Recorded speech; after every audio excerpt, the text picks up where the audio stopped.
बिस्मिल्लाहिर्रहमानिर्रहीम। Welcome back class 9। बच्चों, जैसा कि आप जानते हैं हमने यूनिट नंबर 1 के एक्सरसाइज को कम्प्लीटली सॉल्व कर लिया है। हमने हर किस्म के उसके questions, MCQ, short, long, comprehension and numericals को कम्प्लीटली मैं videos 1 by 1 step by step बना चुकी हूँ, अपलोड कर चुकी हूँ। जिन बच्चों ने नहीं देखी काइंडली वो जाके सर्च कर लें, आप लोगों को वीडियोस मिल जाएंगी। ठीक है, आज हम चैप्टर नंबर 2 का स्टार्ट करने लगे हैं। बच्चों, आज हम चैप्टर नंबर 2 काइनेमेटिक्स की एक्सरसाइज का स्टार्ट लेने लगे हैं, जिसका क्वेश्चन नंबर 1 हमारे पास दिया हुआ है।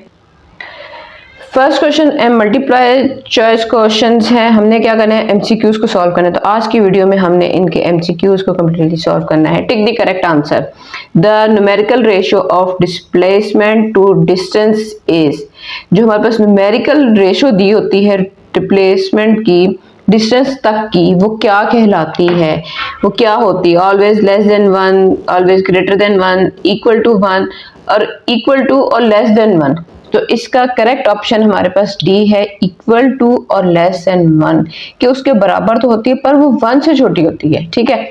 If a body does not change its position with respect to some fixed point, then it will be in a state of rest। अगर एक ऑब्जेक्ट कोई भी चीज है वो अपनी जगह से नहीं हिल रही है, ठीक है, तो वो क्या कहलाएगी? वो रेस्ट पोजीशन में है, यूनिफॉर्म में है, मोशन में है, वेरिएबल मोशन में है। तो बच्चों रेस्ट फॉर्म है। जिस तरह ये बुक इस टाइम पड़ी हुई है, ये नहीं हिल रही है, पड़ी हुई है, तो ये इस टाइम रेस्ट फॉर्म में है।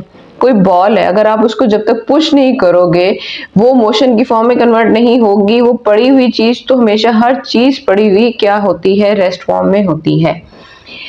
थर्ड हमारे पास दिया हुआ है, a ball is dropped from the top of a tower.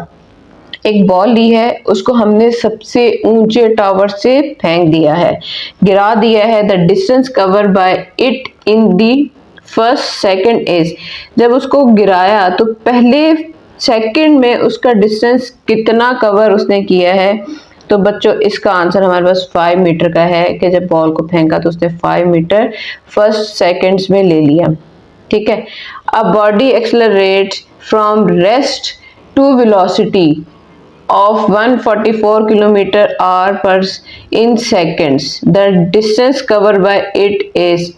अब इसका आंसर जो हमारे पास दिया हुआ है ना, ये आपको पता होगा कि ये इसका लिए कौन सा फॉर्मूला होता है। इसको कन्वर्ट करके जिसका सोल्यूशन में आंसर आया है वो हमारे पास 400 मीटर आया है। ठीक है। अब है अगला, a body is moving with constant acceleration starting from rest. A body is moving constant acceleration starting from the rest. It covers a distance s in 4 seconds। ठीक है। अब उससे डिस्टेंस कवर किया 4 सेकंड में। How much time does it take to cover 1/4 of its distance? अब ये आपने formula लगाना है स्पीड, डिस्टेंस और टाइम का, उसके अंदर वैल्यूज को पुट करना है, तो हमारे पास जो आंसर आएगा ना वो 2 सेकंड का आ जाएगा। अब उसके बाद उन्होंने कहा हुआ है the displacement time graph of 2 objects A and B are shown in the figure. ये टाइम ग्राफ शो कर दिया गया है। ठीक है। Point out the true statement for the following. अब इसके अंदर ट्रू स्टेटमेंट कौन सी होगी? The velocity of A is greater than B. अब जो वेलोसिटी ऑफ ए है वो ग्रेटर देन बी है। The velocity of A is less than B. The velocity of A is less than B. ठीक है। तो हमारे पास ये बी वाला करेक्ट ऑप्शन है। The velocity of A is equal to B, the graph is has no information. तो बेटा इसका करेक्ट आंसर जो है ना वो हमारे पास बी वाला है। The area under the speed time graph is numerically equal to. इसमें जो हमारे पास एग्जैक्ट आंसर है ना डिस्टेंस कवर्ड है। ठीक है। आपका डी ऑप्शन इसमें करेक्ट है। 8 वाले में क्या कह रहे हैं? Gradient of the speed time graph is equal to speed velocity acceleration. इसका करेक्ट आंसर जो हमारे पास एक्सेलरेशन है। Gradient of the distance time graph is equal to. अब डिस्टेंस स्पीड टाइम ग्राफ में हमारा एक्सेलरेशन आंसर था, और जब डिस्टेंस का आएगा तो उसमें क्या आ जाएगा? स्पीड आ जाएगा, ऑपोजिट हो जाएगा। ठीक है। स्पीड में आप लोगों ने एक्सेलरेशन को कर देना है और डिस्टेंस में आपने क्या कर देना है? स्पीड को कर देना है।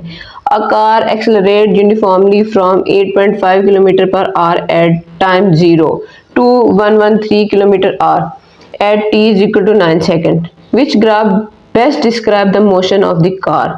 तो इनमें से कौन सा ग्राफ है जो best motion of the car describe कर रहा है? तो बच्चों वो सी आंसर है कि एक जो था वो उसका टाइम 0 था, ठीक है, तो दूसरे में उसका 9 सेकंड था, तो 9 सेकंड के लिए उसने यहाँ से लेकर यहाँ तक वो सीधी लाइन है, ठीक है।